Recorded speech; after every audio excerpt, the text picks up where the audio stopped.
Rico Café. El café de la... Muy contentos de estar aquí con ustedes, muy emocionados y aquí también llegando con toda la actitud y toda la emoción y esa sonrisa que la caracteriza. Imelda Hernández, buenos días. Y tenemos un invitado de lujo, ¿no? Que viene hoy a hablarnos de un tema bien importante. Nos acompaña Jorge Chahín, presidente de la OFEC, que es la Organización en Favor de la Economía Circular, y viene a platicarnos sobre pues la economía circular, temas de residuos, innovación, progreso humano, plásticos y un montón de temas más. Mi querido Jorge, ¿cómo estás? Muy buenos días. Muy buenos días, gracias por la invitación y gracias por la introducción. Muy buenos días a todos. Jorge, bienvenido. Oye, y cuéntanos un poquito, pues bueno, ¿cuál es la misión de la OFEC? ¿Qué es la OFEC para nuestro público que quizás no conoce tanto de la organización y a lo mejor tampoco del tema, ¿no?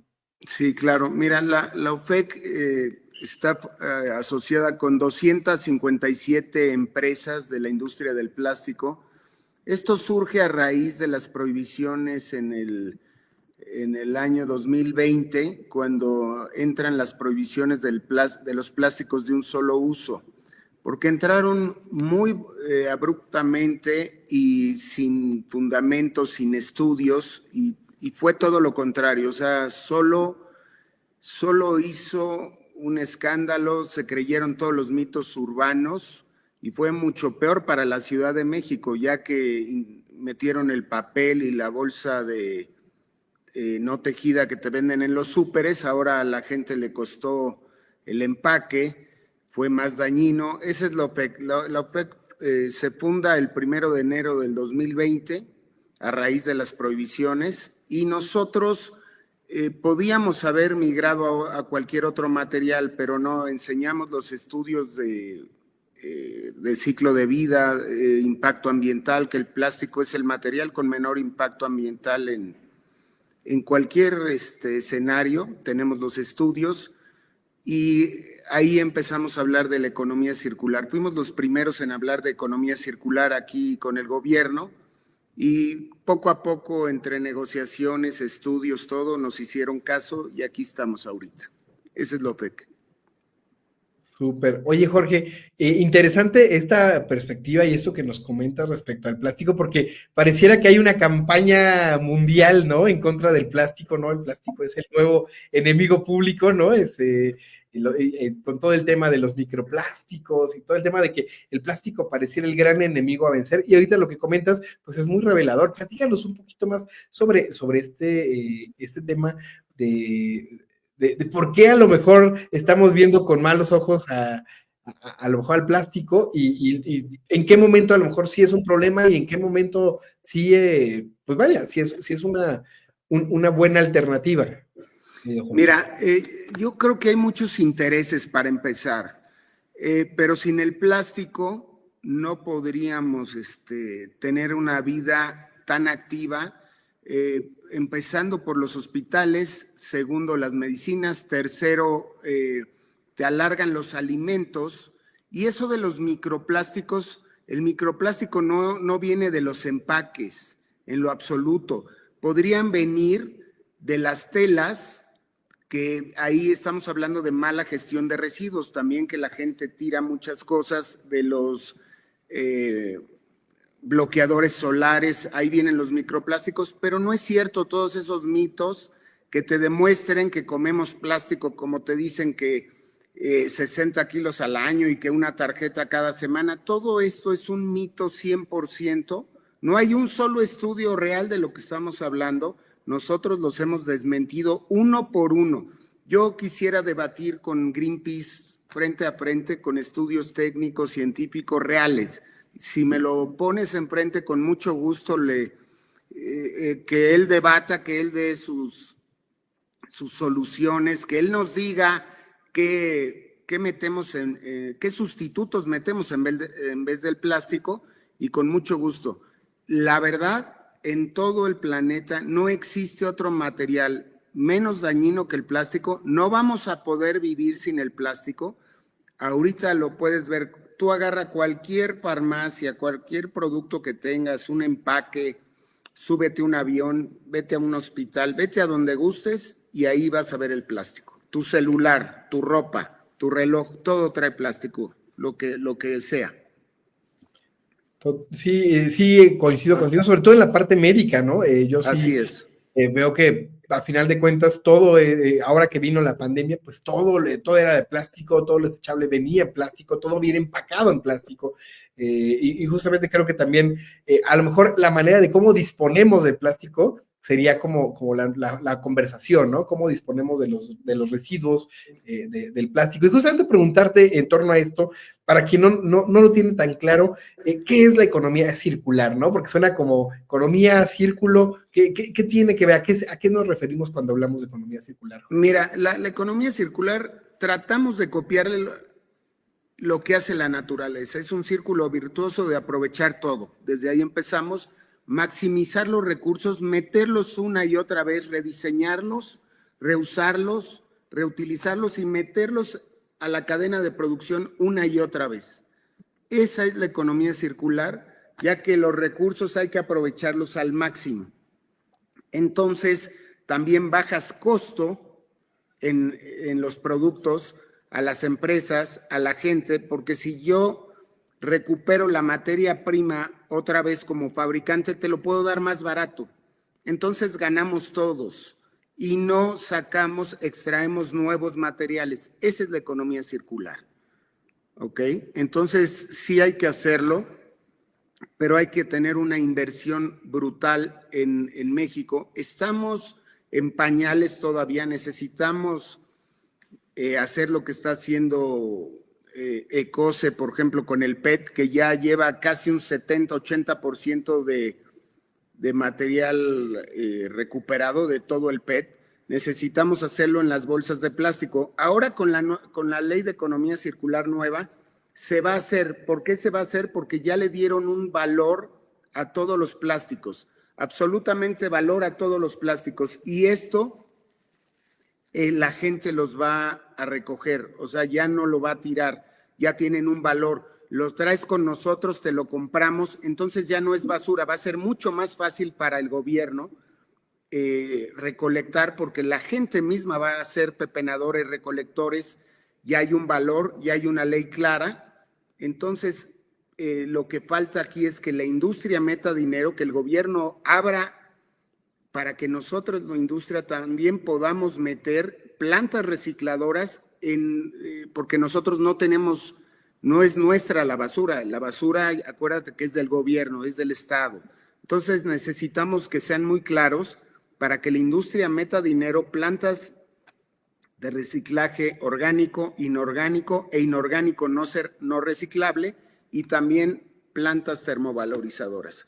Eso es lo que estamos la industria en este momento, para caminar a los países de primer mundo que tienen prácticamente basura cero. Eso es lo que tenemos que hacer. Super, a ver, Imelda. Pues ahora sí que desde mi experiencia aquí en Alemania sí hay esa diferencia. Sin embargo, también dentro de esta economía circular, sí hay estas diferencias también a la industria, al comercio. También se le regula, también se le ponen pues sí, reglas para precisamente también hacer estos cambios en el consumo. Y desde que, bueno, pues la basura que uno genera cuesta, ¿sí? También desde que los envases se reciclan, ¿sí? Se recupera, precisamente esto de recuperación, o como un fan de aquí del Café de las 10 que nos decía de esta reciclamiento, por ejemplo, del agua, del reuso, ¿sí? Creo que también ¿qué prioridades son importantes para integrarlas en el gobierno de México, y qué infraestructura es también necesaria? Porque también la mentalidad que se tiene es, pues por ejemplo en México se tira toda la basura junta, no se separa, no hay lo que es hacer, por ejemplo, la composta, ¿no? Centros de recolección precisamente de estos materiales, porque como usted comentaba, el problema no es el plástico, sino es cómo se maneja, cómo se vuelve a integrar pues Cadena de a este producción. círculo. Sí. Sí, entonces, ¿qué sería lo más importante, lo que crearía acciones y cambios? Esto de, por ejemplo, de que los propios consumidores se vuelven recolectores completamente. Aquí se ven las personas como juntan los envases de plástico, porque hay estas máquinas que ahora sí que por cada envase, ¿sí? Pagan. Cuesta, tiene un valor y se convierte en dinero. Entonces, por eso también no hay basura de botellas de plástico, por ejemplo. Así es. Así es. Mira, ahorita en México la importancia de la nueva ley federal a nivel nacional que salió de economía circular va a ser muy importante porque exige al ciudadano separar por lo menos en dos fracciones, desde el hogar, desde la fuente, orgánico e inorgánico. Eso ya vamos de gane porque ya nos va a llegar el material no revuelto, como bien mencionaste, para que la industria sea más fácil limpiarla y volverla a meter a las cadenas de producción. Esto es muy importante para nosotros. Lo que también tenemos que ver ahí es que la industria tiene que meter mano en estos tiraderos para que ya no sigan enterrando. Debe de ser inversión, debe de haber inversión en camiones recolectores, debe de haber inversión en plantas separadoras principalmente para limpiar los materiales y separarlos. No solo el plástico, todos los materiales, todos, acero, plástico, lo que lleves, madera, tela, todo se vuelve a reciclar una y otra vez, pero hay que hacer inversión. Como no sabía que estabas en Alemania, ahí están muy avanzados, ahí hay hasta energía con plantas termovalorizadoras, con los residuos. Entonces, es muy importante ese tipo de países. Hay como 2,000 plantas allá en el mundo de termovalorizadoras que usan los desperdicios, que no son desperdicios, son energía y dan luz. Entonces es un ejemplo muy claro y aquí la estamos enterrando y nos está causando un daño tremendo con contaminación, gases CO2, metano, y nos hace todo esto. En la Ciudad de México, hasta cuando estuvo la pandemia, los autos no caminaban y estábamos totalmente contaminados. Y esto es porque alrededor tenemos muchísimos tiraderos a cielo abierto y esto nos contamina. Entonces no podemos seguir enterrando porque aparte estamos enterrando dinero y ese dinero pues no se entierra, hay que usarlo una y otra vez, ¿no? Y totalmente de acuerdo. Hay polémica aquí en los comentarios, ¿no? Están, pues bueno, muchas gracias a todos ustedes que amablemente están comentando y platicando. Pero bueno, aquí preguntan, ¿no?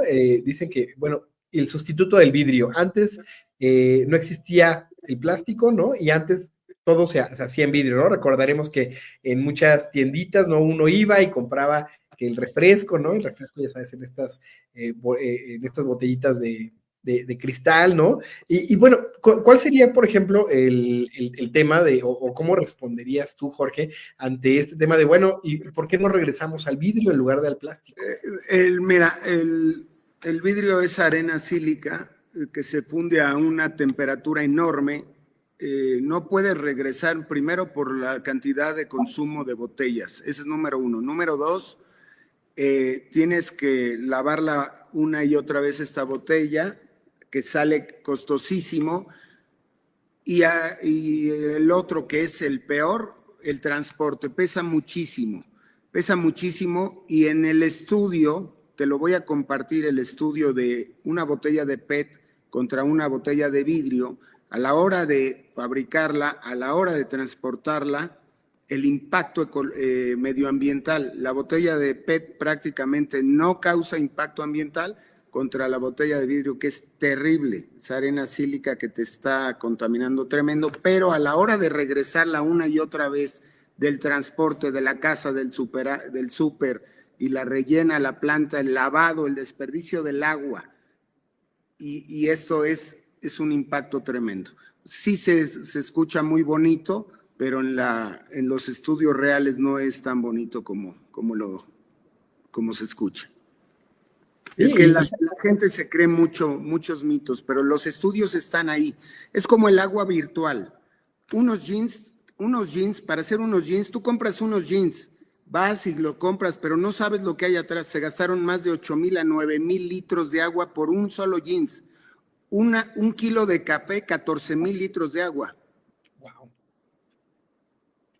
Un kilo de ternera, búscalo. Es un estudio alemán, de Deutsche Welle, lo puedes buscar. Se llama agua virtual. Checa cuánto para un kilo de ternera. Entonces, la gente va y compra y dice, no, yo soy muy ecológico, yo soy esto. No sabe lo que está hablando porque no lo está viendo. El plástico es el más atacado y a un político le conviene muchísimo porque jala mucha gente estos mitos y le pongo un popote a la tortuga y que le tomo una foto y se vuelven locos y me siguen 5 millones de gentes y soy ambientalista. Eso es falso, totalmente falso, con estudios reales. No hay, nosotros podríamos meternos a un material compostables y esto, el otro, contra el fósil. Increíblemente sale arriba el material fósil contra todos estos ecológicos, porque en lo que tú riegas, todos estos terrenos que te llevas, el regado del algodón, el agua que se lleva el algodón, ahí en Uzbekistán se fueron 17 a 19 metros de agua y toda salada por el riego del algodón. Googlealo, en Uzbekistán. Entonces, no todo lo que ves, que verde, que es muy bonito, es ecológico, Eso es una falacia, es una mentira enorme. Entonces, hay que tener estudios reales y ahí hacer comparativos y ver realmente. La industria podíamos haber transitado a otro material y el mejor y el menos impacto ambiental es el polietileno fósil hasta ahorita. No hay otro que impacte menos. Totalmente cierto, y sobre todo porque también entendamos que muchos productos, ¿no? Que entran en esta línea de lo verde, lo sustentable, etcétera, etcétera, pues entender que también es un negocio, ¿no? Que también no siempre necesariamente que se maneje de esa manera tiene ese impacto, ¿no? Entonces, a mí me llama mucho la atención, ¿no? Que hicieron estos como platos que les pusieron como cafés, ¿no? Que son literal que dicen, vaya, que son de unicel, ¿no? Sí, y que nada más cafés y ya por eso parecen sustentables, pero dije, no dejan de ser de unicel, ¿no? Y bueno, y tu opinión, bueno, para ir como ya cerrando, nos quedan unos minutitos de esta entrevista, ¿cuál es tu opinión del unicel, querido Jorge? Mira, sí se puede ya reciclar, es un material sí pesado, contaminante el poliestireno, pero si no lo tiras, se puede reciclar. Repito, los materiales no tienen la culpa, hay que hacer una buena gestión de residuos y principalmente acopio. Si tú no me lo tiras, me lo pones en un lugar, yo te lo vuelvo a reciclar y no te va a causar más daño que cualquier otro material que veas. Yo te puedo hablar del papel, por ejemplo, decirte que tiene 28 sustancias químicas, ácido sulfúrico y cloro, y me lo metieron como sustituto de un café o un popote de papel, donde tú te estás metiendo sustancias cancerígenas en la boca.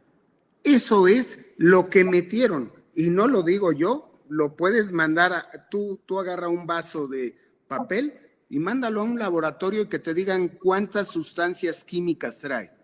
Cloro y ácido sulfúrico, desde ahí empezamos, a ver si te lo puedes poner. Y eso es lo que dijeron. Yo ya le dije al gobierno de la Ciudad de México, a la Secretaría del Medio Ambiente, que por favor, que vean esto, porque como en unos tacos te ponen el papel de estraza o en un queso te ponen el papel. El papel no puede, es muy importante el papel, no estamos en contra del papel, pero no debe de ser sustituto al plástico. Tú no puedes poner alimentos como queso, jamón o algo, o comida, o un popote en la boca, o un vaso de papel, porque el vaso de papel, para que sepas tú y tu auditorio, tiene que tener un plástico adentro para que no se deshaga, para empezar, hay muchos, y los que no lo tienen se deshacen. Es como la lata de refrescos, también trae una capa de plástico adentro. Si no, no podrías tú tomarlo del aluminio directo. Entonces, el plástico no tiene sustituto, vamos a vivir con él, hay que saber manejarlo. Eso es lo que yo te comentaría a ti y a tu auditorio. Una pregunta. Adelante. ¿Qué hay bueno, de los estudios que hay precisamente de la reacción que tiene el plástico con el calor y con los alimentos?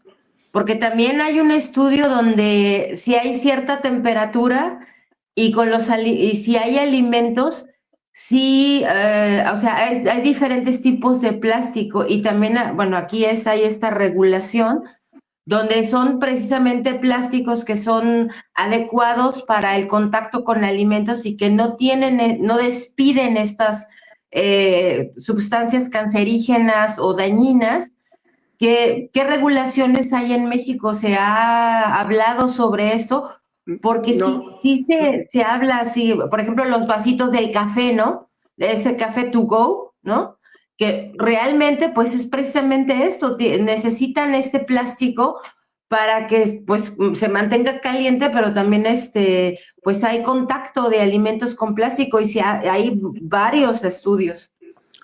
Bueno, el plástico normal, el que vemos, para empezar, por ejemplo, una botella de PET, lo recomendable es que no esté en el calor porque puede soltar ciertas sustancias que no deben ser de 32 grados, ahí lo dice muy bien, pero en las que me estás comentando tú que son para el calor, son algo que es un plástico como microondas, no es un plástico el plástico no va con el calor, el plástico es al revés, siempre te va a conservar los alimentos muchos meses fresco o al alto vacío, embutidos, pero no tratamos de que no se meta en calor.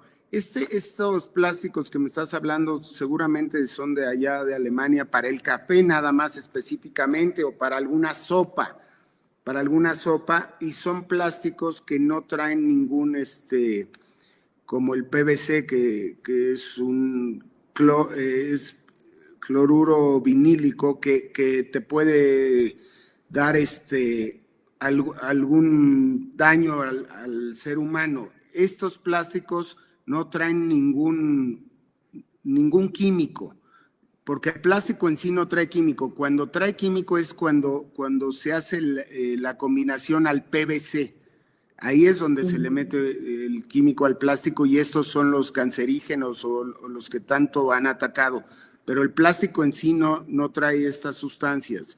El polietileno no te va a hacer daño, porque aunque te lo comas no te va a matar, ni te va a hacer daño, ni te va a dar cáncer. No se trata de eso, ni que suelte sustancias malas. Por eso recomendamos que el plástico no se caliente. Si se calienta, esos plásticos allá en Europa o en Alemania que usan, pues no son plásticos más que para cubrir ese papel que me estás hablando tú, pero no te va a hacer ningún daño. Ese vaso que tú usas ahí con el plástico no te va a hacer ningún daño, es solo para cubrir el papel. Lo que comentan es al momento de la recolección, precisamente para otra vez regresarlo, ese es el problema que genera. O sea, ahora sí que esta información de que, o sea, el plástico en sí no despide esto, y creo que también hace falta mucha información de los diferentes tipos de plástico y para que se vuelva manejable para ciertas condiciones. Sin embargo, al momento de la recolección, ese es el problema, porque yo me veo, por ejemplo, bueno, ¿qué lo he hecho? ¿En el plástico o en el papel? ¿Sí? y en los centros de recolección es lo que genera problemas. O sea, esa mezcla también, o sea, después en otros movimientos de recolección es lo que crea problemas. Nosotros tenemos la tecnología en las plantas de separación y en las plantas de reciclaje de separar estos materiales con ciertos químicos, separar el papel del plástico y ahí lo mandamos cada uno a donde debe ser. Nosotros no nos dedicamos al papel o a otro material, nos dedicamos al plástico, pero quitamos los otros materiales, los separamos, el orgánico, el papel o si me traes vidrio o lo que sea, y solo vamos separando el plástico y ya mandamos a las cadenas a volver a calentar, a hacer estos pellets pequeños y luego ya su proceso de si ya es una bolsa, si ya es una bolsa de asa, un rollo ancho para invernadero, para botella, para lo que sea, ya lo mandamos ahí bien separado. La industria tiene tecnología muy precisa para separar cualquier material. Es muy raro, aunque estén mezclados, casi más del 99% se recicla, aunque esté totalmente mezclado lo que tú me comentas. El único problema que es muy caro reciclar un material que esté combinado PVC, polietileno, poliestireno, polipropileno, que están mezclados, mejor esos se mandan a unas plantas termovalorizadoras y ahí se calientan y te van a dar energía y saca todo el material y se funde, pero nunca se va a desperdiciar. O sea, todos los materiales se pueden reciclar, todos, absolutamente. Cuando no se reciclan es porque es un alto costo que no es negocio para la industria, por eso no se recicla, pero sí se puede, cualquiera lo puede reciclar, ¿ok? Oye, querido Jorge, es que la entrevista ya se puso bien buena y ya me quedé picado, ya casi tenemos que terminar, pero sí, no quiero perder esta pregunta que llama la atención, porque aquí comentan que luego dicen que el refresco luego agarra el sabor del plástico. ¿Es posible eso? O sea, si hay condiciones, a lo mejor que haya estado expuesto a mucho calor o algo, donde el refresco o el contenido del producto podría agarrar el sabor del plástico. No, eso es mentira. Lo que sí puede tener razón el que comenta esto, que si pasa mucho tiempo, nunca una botella de plástico, el gas, se le puede ir un poco el gas, un 5, un 7%, y no te vas a ver igual que la de vidrio o la lata. Yo, en lo personal, una Coca-Cola me gusta más en vidrio o en lata. El plástico, lo que pasa es que no contamina, es muy barato, es muy maleable, moldeable, y el transporte es barato porque no pesa. Debes de preguntarle a una industria refresquera cuánto le cuesta transportar el vidrio al plástico. Hay estudios bien importantes que se ahorran hasta 25 a 30% cuando le mandas el vidrio. Es costosísimo por el peso. Claro. Oye, querido Jorge, pues muchísimas gracias por acompañarnos el día de hoy. Qué buena entrevista, qué buen tema. Gracias por solucionar muchas de las dudas que teníamos respecto a este tema. Y bueno, si la gente quiere hacer contacto con ustedes, saber más lo que están haciendo, ¿qué tiene que hacer? Ahí están las redes de la OFEC o Jorge Chaín en Facebook. Con mucho gusto les contestamos cualquier pregunta o lo que necesiten, estamos a sus órdenes. Perfecto. Pues, querido Jorge, agradecerte muchísimo por esta entrevista, por estos ratitos que nos diste y ojalá podamos vernos pronto en otra ocasión. Muchísimas gracias, Jorge. Gracias a ustedes. Un abrazo, Imelda, un abrazo, Mario. Gracias por todo. Muchas gracias a todo. Hasta luego. Hasta luego.